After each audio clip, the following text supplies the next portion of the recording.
Hey there! Welcome to Jackie Talks Horror. I'm Jackie, and today I'm giving a rundown of my top 5 Nicolas Cage performances in horror films. As always, I'll be using images and trailers from the films, and will put links to the trailers in the description down below. Nicolas Cage has given us some memorable Cage-esque performances over the years, and these are 5 films where I think his performance is absolutely brilliant, no matter what I think of the movie itself. If you don't see your favourite on here, let me know in the comments below what I'm missing. I'd love to know, and I can watch them if I haven't seen them already. And I'll keep this list spoiler free, so you can watch any that you like the sound of. So let's kick off with my number 5 film, 8mm, from 1999, directed by Joel Schumacher. So this is one of those, while not being an out-and-out horror, it's a very dark and disturbing film. And in the same way that Seven, which was written by Andrew Kevin Walker, who also wrote this film, gets talked about in horror circles, it verges into horror, so it definitely belongs on this list. 8mm follows private investigator Tom Wells, played by Nicolas Cage, is hired to discover if a horrifying snuff film is authentic or not. We steadily see Wells going from an ordinary family man to slowly being driven mad as the investigation goes on, and he's slowly brought into the different layers of the porn industry, and finally down into the snuff movie world.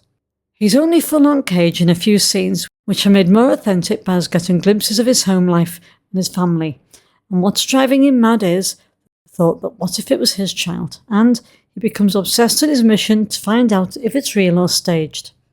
The film is a surprising performance by Joaquin Phoenix as Max, a pawn shop owner pulled in by Wells as his middleman into the dark and dangerous world. The film can come over as a commentary on how, as Max in one of his more quotable lines says, "If you dance with the devil don't change, the devil changes you." I feel this is definitely one of Cage's underrated performances, as you can see the changes in him, and you see him doing things that the Wells at the start of the film wouldn't. And be warned, this film has a very dark subject matter, but other than that, I feel it's less graphic and brutal than Seven, although there are some gruesome scenes. If you like procedurals and loved Seven, I think you'll like this one. Okay, so at number 4 is Willy's Wonderland from 2021, directed by Kevin Lewis. Willy's Wonderland follows a man only known as a drifter, played by an absolutely awesome Nicolas Cage, when he has to take on the job of cleaning up Willy's Wonderland overnight in order to pay for his car repairs. Cage is definitely the star of this, and whilst he doesn't utter a single word, and we never know anything about him outside the timeline of the movie, by 10 minutes in, we know all we need to know to enjoy the film. He's badass, and his facial expressions in this are wonderful and usually hilarious. Seriously, when he pulled some of them, I was whooping out loud while watching the film. It's not a scary film, and the animatronics are really good. They look excellent, and move in a combination of a mechanical yet natural way, and are creepy enough for sure. But seeing Cage face off against an animatronic or two is indeed a sight to behold, and it's worth watching the movie for that alone. It's definitely based on Five Nights at Freddy's, and whilst I haven't seen that film or played the game, this one definitely brings something fresh to the table with the casting of Cage, as the story is simple enough, and you're only left remembering his performance. It's a fun film with a simple premise and some fun action, one to put on for a night in with friends, and definitely one that Cage fans should watch. So at number 3 is Colour Out of Space from 2019, directed by Richard Stanley.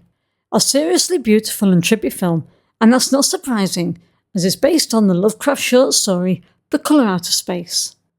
The story follows a family headed up by Nathan, played by Nicolas Cage, and his wife Teresa, played by Jolie Richardson, that have moved to a quiet alpaca farm when a strange meteorite lands right next to it, and it changes and threatens their lives, and quite possibly the world, with things growing and changing around the farm, the nearby area, and threatening to spread its influences everywhere else.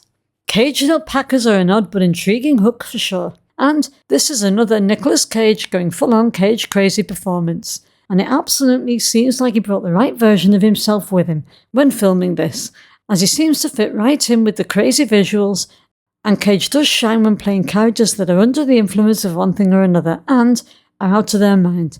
This time, it's the battle with the colour that's turning him. There are crazy scenes, a bit of witchcraft, and no small helping of gruesome body horror. One scene in particular is burnt into my mind. So this movie has everything. And since Lovecraft always described his entities as not like anything our mind could understand or could describe, I think Stanley did an excellent job at keeping things so vague in relation to its appearance so that our minds can fill in the rest. And it's definitely one of Cage's great performances, which may or may not have dipped into self-parody. The cinematography is magnificent, the colour radiating throughout, and the music and sound design is awesome, so this is one to see if you like Lovecraft Cage or cosmic horror. My number 2 favourite Nicolas Cage performance is in Renfield 2023, directed by Chris McKay. Now when I heard we had Nicolas Cage starring as Dracula in a horror comedy, along with Nicholas Hoult as Dracula's familiar Renfield, I was sold. And whilst the film itself wasn't the best, Cage lived up to all expectations. The film follows his duo as Renfield tries to escape his master, and Cage does not disappoint, hamming it up gloriously as Dracula, a role that allows him to be as dramatic and over the top as he wants, while still being very intimidating. And Hoult is great as Renfield, trying to get out of the arrangement he had with Dracula and away from him, after he feels Dracula abuses him and takes him for granted. The others do a decent enough job in the roles, but Cage really shines as a jealous and over-the-top theatrical Dracula. And although the film tends to focus on Renfield, it is in the title, folks. The scenes that Cage is in, he absolutely commands the screen. I will, however, say this film could have done with more Dracula and less Awkwafina in it. The side plot with the drug cartel I could definitely have done without, but this is a fast-paced and sometimes frantic film with some gloriously choreographed action fight scenes, cartoon levels of gore, and lots of hilariously camp Cage. And after this, I'd like to see him as Dracula in a serious movie. This is a role he was born for.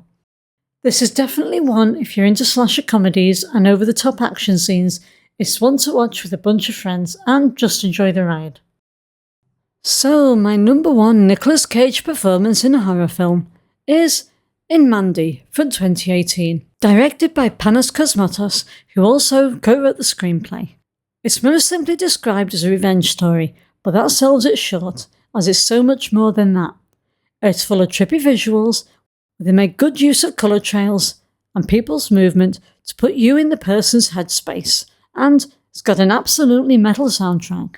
It follows covering alcoholic Red Miller, a lumberjack in the early 1980s, and his wife Mandy, played by Angela Riseborough, who live a pretty peaceful and isolated life on Crystal Lake, and what happens when that peace is disturbed by a cult called the Children of the New Dawn, that's led by Jeremiah Sand, played by Linus Roach, that are aided by some really scary Cenobite-looking bikers who are absolutely tripping on overpowered acid.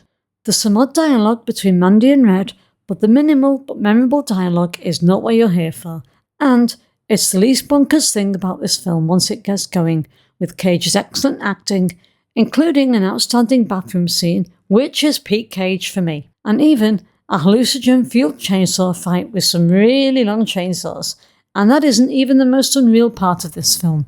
It is a brutal film, but I think it shows that Nicolas Cage is in his element when playing this kind of character, out for blood and out of control. So that's all for this video. My top 5 Cage performances in horror films. Was your favourite on there? Did I miss any? Do leave your comments down below, but remember to be respectful, and remember, this is only my list of films. I'd love to know what your list is. I'm sure it's different to mine, and it'd be a boring old world if we all like the same things. Thanks so much for watching, and if you like this video, don't forget to like, subscribe and click that bell so you don't miss what's coming next on this channel. This is Jackie signing off. Take care, and see you next time.